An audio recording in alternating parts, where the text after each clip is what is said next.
हे सह्याद्रीच्या दरी दरी खोऱ्यातून ज्या राजानं ताट मानेनं जगायला शिकवला, हे यसाची चल, हे बहिरची चल, 18 पगड जाती 12 बोलुतेदार सोबत घेतले, एक एक मावळा असा उभा केला. हे सज्जना हो, छत्रपती कीर्तनात का सांगायचे? छत्रपती शिवाजी महाराज देव होते का, राजे देव होते का माहिती नाही, पण राजे होते म्हणून मंदिरातील देव शिल्लक आहेत. लक्षात घ्या, राजे नसते तर मंदिरातील देव शिल्लक राहिले नसते, राजे नसते तर कीर्तन झाली नसती.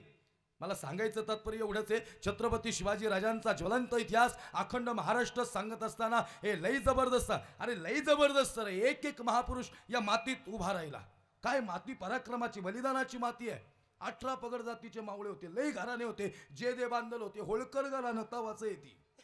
त्यावेळेस पासून ही सगळी घराणी चालत आली. एक एक घराणा इथं जन्माला आला गाडा. ही माती पराक्रमाची आहे. ज्यांनी ज्यांनी बलिदान दिलं, राजाला प्रत्येक मावळ्याची आठवण येत होती. हे महाराष्ट्राची माती म्हणजे पराक्रमाची माती.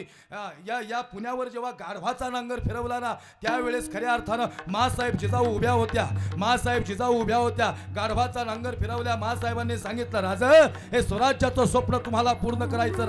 राजांनी सांगितलं, हे मा अगं ऐक ना ग, शत्रू मोठा आहे. हे आया बहिणींची इज्जत लुटली चालली आहे. शेतकरी हवालदिल झालेला आहे, रयत लुटली गेलेली आहे, सगळे हवालदिल झालेत. पण खरं सांगू सज्जना हो, हे मासाहेब जिजाऊंच्या पोटात एक शिवरत्न जन्माला आलं. शिवरत्न जन्माला आलं. आणि खरं सांगू, ज्यावेळेस राजे पोटात होते ना, आईला डोहाळे लागले होते. डोहाळे आंबट खायचे नव्हते लागले, डोहाळे तिखट नव्हते खायचे लागले. हे काय डोहाळे मासाहेबांना? मासाहेब सांगतायत, मला घोड्यावर बैसावंसं वाटतंय, मला सिंहावर बैसावंसं वाटतंय, मला समशेरी चालवाव्यासे वाटतात, मला दानपट्टे फिरवावेसे वाटतात, मला दानपट्टे फिरवत दुश्मनांच्या गदर उडवत हा भगवा पुन्हा एकदा महाराष्ट्रावर फडकावासा वाटतो. हे भगवा फडकवण्याचे डोहाळे लागले गड्या. भगवा म्हणजे कुठल्या पक्षाचा नाही सांगत, खऱ्या अर्थानं रंगात मला कुठली जात आणि धर्म अडकवायचा नाहीये. सांगायचं कशासाठी? एक एक मावळा, हे मदारी मेहतर सारखा गुरुजी मुस्लिम समाजाचा माणूस राजाच्या बरोबर होता. मृत्यूचं पांघरून घेऊन आग्र्याला होता मदारी. राजेंना विचारत होता, राजे अरे मैं मुस्लिम हो रा हिंदू हो राजे. राजे सांगतात, मदारी क्या हुआ? अरे वैसे नाही राजे, हे मुघल, हे आदिल, हे निजाम, हे सगळे तुमचे दुश्मन आहेत. एक वाक्य बोलू का तुम्हाला? एक वाक्य सांगतो ऐका. काय होते, ते शूटिंग चालू असलं थोडं बांधून बोलायला लागते. एखादा जो व्हिडिओ व्हायरल झाला आणि ते लगेच मला व्हिडिओ येतोय लगेच. मग ते क्या बोले तुम्ही? हे एवढं सोपं नाही तुमको लागताय. इकडून तर तरास येत, दुसरीकडून वेगळा तरास असतोय अजून. हो वैस होत आहे. आता इथले मातीतलेत म्हणून आपण गडीवर बी येत नाही, लक्षात घ्या. पण ते लय अवघड होतं. एखादं वाक्य जर चुकलं ना, आता मी मगाशी म्हणलो ते घर घर में अफजल. आणि खरं सांगू, आया था वो अफजल, इस राज्य का सपना पाले इस महाराष्ट्र के माती में, लेकिन मेरे छत्रपति ने घुसा दिया ये भगवा उसके छाती में. क्या बात है. काय उभं केलं स्वराज्य, काय माणसं गोळा केली एक एक. हे बलिदानाची भूमी आहे. मी कोंढाण्याच्या पायथ्याचा आहे, सिंहगडच्या. गुरुजी तुम्हाला माहिती आहे सिंहगड, आपल्या सगळ्यांना माहिती आहे. कोंढाणा म्हणजे बलिदानाचा आहे. 23 किल्ले गेले ना पुरंदरच्या तहामध्ये, त्यावेळेस सगळ्यात कौस्तुभगड कोंढाणा दिसत होता. मासाहेब सांगतात, राज या किल्ल्यापासून सुरुवात करायची. राजा सांगतात, आई उदय भानानं राखलाय गड. उदय भानानं लई कडवाय, लई खतरनाक आहे. एका वारात तो 10 जण खलास करतो. राज तुम्ही या महाराष्ट्राचे राजे आहेत, निघा तुम्ही. आईला शब्द दिला राजांनी, येत्या अष्टमीला कोंढाणा घेईल म्हणून. प्राण जाय पर वचन न जाय. येत्या अष्टमीला कोंढाणा आपल्या सत्तेत असेल. हे कोंढाणा घ्यायचं म्हणजे सोपा नाही. कोणी कोंढाण्याला फिरायला जाते, भजी खायला जायचं गडे का वाईत्यो. ए पराहो, काय एकामेकाची नावं लिहायचं गडे कोंढाणा. माझ्या तानाजी मालुसरेंनी रक्त सांडलंय त्या मातीत. असा उभा होता ताना, अशा रक्ताच्या चिळकांड्या उडत होत्या. हे हलत बी नव्हता, डुलत बी नव्हता. असा थेट उभा होता ताना, जबरदस्त वार करत होता. हे लेकराचं लग्न सोडून गेला होता ताना. लेकराचं लग्न सोडून रायबाचं लग्न होतं. 3 लोक तिथं आली ना, त्यातला ताना होता गडावर, जो राजाला सांगत होता, राज अरे तुमच्या हातावला इडा माझ्या हातावर ठेवा. राजा सांगतात, अरे हे ताना, अरे उदय भानानं राखलाय गड, अरे लई खतरनाक आहे. एका वारात 10 जण खलास करतो. एक वार केला की शमशेर तोडतो, एक वार केला की ढाल तोडतो. नाही जमायचं तुला हो राजा, असल उदय भान खतरनाक. एका वारात 10 जण खलास करत असल, एका वारात शमशेर तोडत असल, एका वारात ढाल तोडत असल. राजा पण हा तानावी या महाराष्ट्रातल्या मातीचा आहे. त्याईडा जातो हा तान्हा आणि घेतो तो कोंढाणा. हे राजाच्या अंगावर शहारे आले. राजा सांगतात, तान्हा रायबाचं लग्न आहे, पोराचं लग्न आहे. अरे कस काय जमायचं? अरे बाप पाहिजे लग्नात, हळदी लागली, मंडप सजलाय. अरे बाप पाहिजे अक्षदा टाकायला. राजा अरे होईल की माझ्या रायबाचं लग्न. राजा होईल की माझ्या रायबाचं लग्न. राजा कोण म्हणलं होणार नाही, पण ऐका ना राजा अरे होईल माझ्या रायबाचं लग्न, पण ऐका राजा आधी लगीन कोंढाण्याचं आणि हग माझ्या रायबाचं द्या. जातो हा तान्हा आणि घेतो तो कोंढाणा. कसला शौर्यवान असेल ताना. आधी लगीन कोंडाण्याचं आणि मग रायबाचं. आताचा असता तर तो काय म्हणला असता, 35 वय झाले पोरग बोंबलत फिरते, कशी तरी 10 एकर जमीन जास्त दाखवली तेव्हा पोरगी खरंय खोटे लय अवघडे चहूबाजून चालायला लागतंय इकडे. माय काय झाले, तुमच्या अपेक्षांचा डिगलय वाढलाय. तुम्हाला पोरगा इंजिनियर बी पाहिजे, देखना बी पाहिजे, शेतकरी बी पाहिजे. आता काय कम्प्युटर घेऊन शेतात बसेल का हो? तो कसा का असा ना, आपल्या लेकीला जीव लावणारा पाहिजे, हे लय महत्वाचं आहे, लक्षात घ्या. जीव लावणारा पाहिजे गड्यातून. हे सांगायचं तात्पर्य काय आहे, तानाजी मालुसरे स्वतःच्या पोराचं लग्न, अरे कुणासाठी? मग का नाही यायचं आमच्या डोळ्यात त्यांच्यासाठी पाणी? काय लढत होता ताना राज? अजून 2 मिनिटं घेऊ ना, चालते ना? 2 मिनिटं लांबून आलो हो, सातारा काय होते थोडासा, मी को मालूम है 11 कुछ कीर्तन खत्म करने का था, पण अभी थोड़ा बढ़ा, थोड़ा सा बढ़ा पे, अभी थोड़ा तुम बोले बढ़ा तो बढ़ा था मैं भी. मी काय वैसे काय होते थोडंसं ओघ आणि राहत नाही वेळात लक्षात. आणि 9 ते 11 ते ग्रंथात बी नाही टाइम वाचला, पण मी आता सगळी म्हणतात 9 ते 11 करायचं म्हणून 11ला सोडायचं, बाकी नाही काय विषय. चालतंय 5-1 मिनटं इकडे तिकडे घेतो. मला माहिती लोक दमलेले असतात, शेतकरी वर्ग आहे, मांड्या घालून मुंग्या विंग्या येतात, म्हणून पहिल्यांदाच सांगितलं तुम्हाला लांब पाय करून परत गुढे घाल, मस्त बसा, काय मोकळं बसा एकदम. आई का सांगितलं माहिती का डोळे भरून आले? मी आता 2-4 आईचे बघितले डोळे भरून आले. काम आहे तुमचं मातृत्व लय हळवं इकडे, लय मातृत्व. तुमच्या मातृत्वाला खरंच सलाम आहे. खरंच तुमच्याकडे जो जिव्हाळा आहे ना, तुमच्याकडे तो आत्मीयता नाही, जगात कुणाकडे नाही बरं का. तान्हानी इडा घेत नव्हता. मासाहेब जिजाऊंचे डोळे भरून आलते. मासाहेब सांगतात, तान्हा अरे नको हट्ट करून, नाही देणार राजा तुला इडा. अरे राजा तुझ्यावर जीवापाड प्रेम करतो रे बाबा, जीवापाड प्रेम करतो राजा तुझ्यावर. राजाला माहिती एकदा तान्हा गेला की गेला, परत येत नसतो राजा. अरे एक समजून सांगता तान्हाला. तान्हा सांगतो, राज मी समजणार नाही, आता नाही दिला इडा. गुडघ्यावर बसला तान्हा, गुडघ्यावर बसला, आणि ज्या वेळेला येईल, पण गेलेला माणूस किती जरी हंबरडा फोडला तरी येत नाही येत परत माणूस. किती हंबरडा फोडा तुम्ही, बोलवा त्याला, बघा येतो का तो. राजाच्या हृदयाचा प्राण होता तान्हा. राजाला माहिती होतं उदय भानाशी लढायचं म्हणजे मृत्यूशी झुंज द्यायचे. तान्हा ऐक रे बाबा, नाही ऐकलं तान्हाने, घेतला इडा. परत माय 4 पावलं उतरून परत चढून राजा का आला, राजाच्या खांद्यावर हात ठेवला, आणि मित्रासारखा तान्हा बोलतो, राज अजून एक गोष्ट मागायची राहिली. राजा म्हणतात, तान्हा अरे तुला बी माहितीये तू जाणार आहे, मला बी माहितीये तू जाणार आहे. राज खरं सांगू, जोपर्यंत गवताची गंज पेटवत नाही ना, आणि जोपर्यंत उदय भानाला उभा फाडत नाही ना, तोवर प्राण सोडत नसतो तुमचा तान्हा. राज शब्द आहे या तान्हाचा. राजा सांगतात, तान्हा ऐक, कशासाठी आला परत? अजून एक मागायचं राहिलं. अरे काय मागायचंय?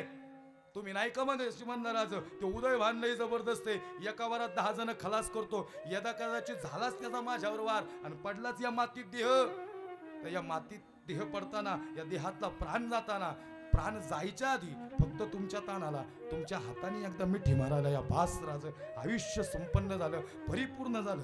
हे कधी न रडणारा राजा, आई आज राजा डासाडासा रडत होता. तान्हा अरे माहिती तुला बी आहे आणि माहिती मला बी आहे, तू जाणार आहे तरी चालला कर. अरे किती विलक्षण प्रेम या मातीवर. हे एवढं प्रेम केलं या मावळ्यांना, कंटिन्यू ठेवायची म्युझिक. एवढं प्रेम केलं या मावळ्यांनी या मातीवर. निघाला तान्हा. आणि एक वाक्य बोलू का बाबाजी? हे आजही माझे तानाजी मालुसरे जिवंत आहेत. या भारताच्या सीमेवर लढणारा सैनिक आणि कोणत्याही फळाची अपेक्षा न करता कष्ट करणारा शेतकरी म्हणजे तानाजी मालुसरे. खरंच शेतकरी तानाजी मालुसरे. डोळ्याने बघितलं आम्ही उभ्या, लय हाल झाले त्याचे, लय हाल. पण त्याग आहे ना त्याच्याकडून शिकायचा, शेतकऱ्याकडून त्याग आहे ना त्या सैनिकांकडून शिकायचा. हे फलटण एक पलीकडे साताऱ्याचा भाग आहे. माझे मित्र आहेत, ह्याच्या स्क्रीनशॉट आहेत बघा, तुम्हाला दाखवतो मी. त्याच्यात व्हिडिओ कॉल आहेत आमचे. त्या पोराला 25 वर्षाच्या पोराला दिवाळीत, ऐन दिवाळीत त्याचा फोन आला, व्हिडिओ कॉल. म्हणलं गाड्या काय रे, दिवाळीच्या शुभेच्छा द्यायला फोन केला का? म्हणलं महाराज शुभेच्छा द्यायची इच्छा व्हाय ना. म्हणलं का? म्हणलं 4 वर्षाची पोरगी घरी वाढ बघती. ती म्हणती बाबा सगळ्यांनी आकाश कंदील लावले, बुबडी बोलते त्याचं लय वाईट वाटते. सगळ्यांनी आकाश कंदील लावले, सगळ्यांचे बाप सगळ्यांच्या बरोबर आहे, सगळे फटाकडे वाजवत आहेत, आणि तुम्ही कुठे गेलेत? आणि खरं सांगू, कमरेचा तिरंगा घेतला, पोरीला दाखवला. पोरगी म्हणती तुम्ही तिरंग्याचं रक्षण करा बरं का. आणि सगळं झालं ना, हे सगळ्यांचं लक्ष्मीपूजन दिवाळीला आहे, तिथं लक्ष्मीपूजनच आहे ना दिवाळी.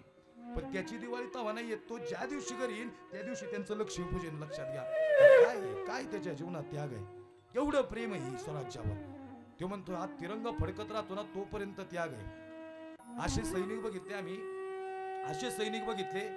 कमी ठेवायचा म्युझिकचा आवाज. असे सैनिक बघितले. आई ते दहिवडी पलीकडे गाव आहे, ते म्हातारं म्हणत होतं बाबा 2 वाजता रात्री पोराला गोळ्या लागल्या. रात्रीच्या 2 वाजता पोरग म्हणत होतं, बायकोला फोन केला त्याच्या, आणि मग ते लेकरा बाळांचा चेहरा दाखव. तुम्हाला खरं सांगू का, आज बी आम्ही एवढा हजारो किलोमीटरचा प्रवास करतो ना, आमचं कौतुक सांगत नाही. माझी मोठी मुलगी 8 वर्षाची आहे, छोटी 4 वर्षाची आहे. मोठ्या मुलीचं नाव ज्ञानेश्वरी आहे आणि छोटी मुक्ताई आहे. सज्जन हो, एक वाक्य सांगल, दोघी बी अशी पाखरागत अशी वाट बघत बसत्यात, बाप कधी येईल. कधी कधी बारक्या पुरीला असा हातावर घेऊन झोपतो. तिला म्हणतो, बाई लय जबरदस्त युद्ध आहे, संस्कार शिकवा बरं का लेकरांना. तिला म्हणतो, लय खतरनाक इतिहास या महाराष्ट्राचा. ती काय म्हणती माहिती का मला, तिला झोप येत नाही ना कधी, मग मला फोन करते, बोले अब्बा तुमने वो परसों के दिन बोले वो तानाजी मालू सिरे गए, फिर वापस नहीं लौट के आए, फिर राजा को उनकी याद नहीं आई क्या. राजाला आठवण नसताना ती तानाजी गेल्यानंतर हे रडला ना ताना. अजून एक शब्द मागितला होता, राजे खरं सांगू का, अजून एक गोष्ट मागावीशी वाटते. ज्या दिवशी तुम्ही छत्रपती होताल ना, मी जिवंत नसल मला माहिती आहे, पण सिंहासनाकडे जाताना एकदा तुमच्या तानाजीची आठवण काढा राज, एकदा तानाजीची आठवण काढा. कधी न रडणारा राजा रडला होता या मातीसाठी. राजाने बघितलं, ताना तुझ्यागत मावळा नाही आयुष्यात भेटला परत, नाही बघितला असा शेतकऱ्यागत शेतकरी परत आम्ही नाहीच. लई लई कॉन्फिडन्स, तो लई कॉन्फिडन्स, त्यांनी लई आश्वासनं दिली घराला. पोरा ओ मिठाई आणीन बरं का तुम्हाला. पोरं म्हणतात, बाबा महिना झालं तेच सांगताय मिठाई आणीन, घरात चहाला दूध नाही, तुम्ही कशाची मिठाई आणायचा हो. खरंच आणतान का. ते म्हातारं चाच पडत मी तिच्या गड्ड्या रस्त्यावर ठेवते तर ठेव, एक काटा कुटा रुतला त्याला रे. जगाचा बाप आहे तो शेतकरी, जगाचा बाप. पोरं अशी वाट बघत बसली दारात, आताची माझा बाप नंतरच माझा बाप, आणि कुणीतरी त्याच्या पुढे मोठी गाडी थांबवावी, फॉर्च्युनर थांबवावी, ज्याच्या गाडीचा आरसामध्ये ह्याचा महिन्याचा किराणा आहे, आणि त्यांनी म्हणावं बाबा आणि द्या 10 रुपयाला एक मेथी. म्हातारं म्हणते, अरे तुमच्यासारखी मोठी माणसं 10 रुपयाला एक गड्डी काय रे, अरे 30 रुपये द्या की, 2 देतो गड्ड्या. आणि ह्या 30 रुपयांनी लई काय व्हायचं नाही, या भाजीचे पैसे किती येतील माहिती नाही, पण आज पोरांना मिठाई घेऊन येईन. महिना झाले त्यांना सांगतोय मिठाई घेऊन येईन, अरे पैसेच गोळा व्हायणार, अरे कस काय जाणार मिठाई घेऊन. कुणाचं तरी दातृत्व मोठं माय, हे तुमच्यासारखी एखादी माय आली आणि खरंच असा कुणीतरी आला ज्याने 30 रुपये दिले 2 गड्डीला. कधी कधी कुणी तर 30 रुपयाची एक मेथी घेतली, थरथर त्या हाताने म्हाताऱ्याने असं गड्डे पैसे घेतले, मिठाईच्या काउंटरवर ठेवले, बॉक्स घरी आणला. तुपाची मिठाई नाही नेऊ शकत, डालड्याचे सांगतोय तुम्हाला. ए बॉक्स पोर तुटून पडली त्या मिठाईवर. म्हातारं कोपऱ्यात बसून रडत होतं. म्हाताऱ्याला ते ऐश्वर्य बघायचं होतं, आज माझ्या पोराने मिठाई खाल्ली गाड्या. ए खरं सांगू तुम्हाला, त्याग म्हणजेच बाप आहे, लक्षात घ्या. बाप या शेतकरी हो, त्याच्या जीवनातला त्याग कोणाला दिसला तवा. अशी कळून पडली माणसं आयुष्यात, गेली निघून.